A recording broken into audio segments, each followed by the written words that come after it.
Assalamualaikum warahmatullahi wabarakatuh. Perkenalkan, saya Siti Halisah. Saat ini saya berstatus sebagai mahasiswi semester 2 di Prodi Hukum Keluarga Islam dengan NPM 241111596. Di sini saya akan sedikit memberi penjelasan mengenai mata kuliah Ulumul Quran untuk memenuhi tugas mata kuliah yang diberikan oleh dosen pengampu saya. Mohon izin, Bapak Muhammad Syafi'i SAG MAG. Nah baik, di sini saya akan sedikit menjelaskan pengertian dan urgensi ayat makkiyah dan madaniyah, karakteristik ayat makkiyah dan madaniyah, dan cara menentukan ayat makkiyah dan madaniyah. Ayat makkiyah adalah ayat-ayat Al-Quran yang diturunkan sebelum Nabi Muhammad hijrah ke Madinah. Sedangkan ayat madaniyah yaitu adalah ayat-ayat yang diturunkan setelah hijrah Nabi ke Madinah. Urgensi mempelajari perbedaan ayat makkiyah dan madaniyah sangat penting bagi terutama para mufasir atau ahli tafsir untuk memahami konteks wahyu, sebab turunnya ayat, dan karakteristik hukum atau pesan yang terkandung dalam ayat tersebut. Karakteristik ayat makkiyah dan madaniyah. Waktu turunnya ayat makkiyah biasanya sebelum hijrah ke Madinah, sedangkan waktu turunnya ayat madaniyah yaitu setelah hijrah ke Madinah. Tempat turunnya ayat makkiyah biasanya di Mekah dan sekitarnya, sedangkan turunnya ayat madaniyah yaitu biasanya di Madinah dan sekitarnya.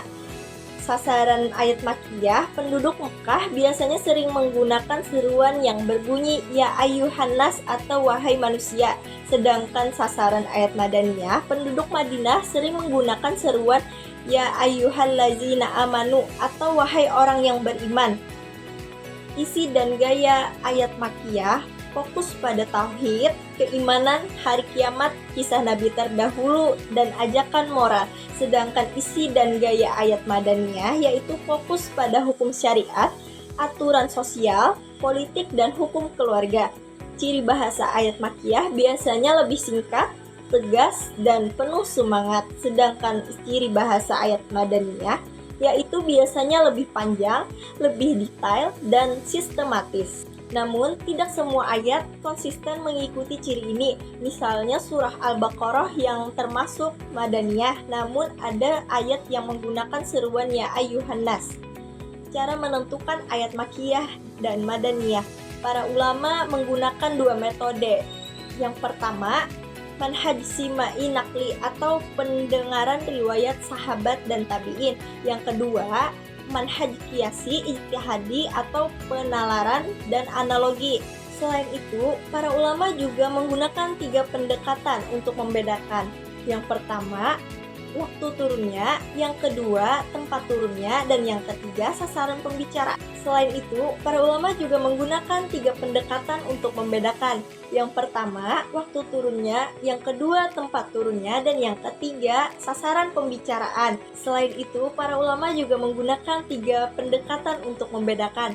Yang pertama, waktu turunnya, yang kedua, waktu turunnya, dan yang ketiga, sasaran pembicaraan. Jadi kesimpulannya, ayat makkiyah dan madaniyah dibedakan terutama oleh waktu turunnya, yaitu sebelum dan sesudah hijrah Nabi Muhammad. Sedangkan karakteristiknya berbeda dari segi isi, sasaran, dan gaya bahasa.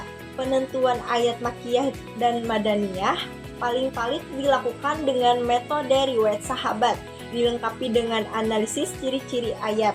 Ilmu ini penting untuk memahami konteks dan tafsir Al-Quran secara mendalam. Sekian dari saya. Wallahul muwaffiq ila aqwamit thoriq. Wassalamualaikum warahmatullahi wabarakatuh.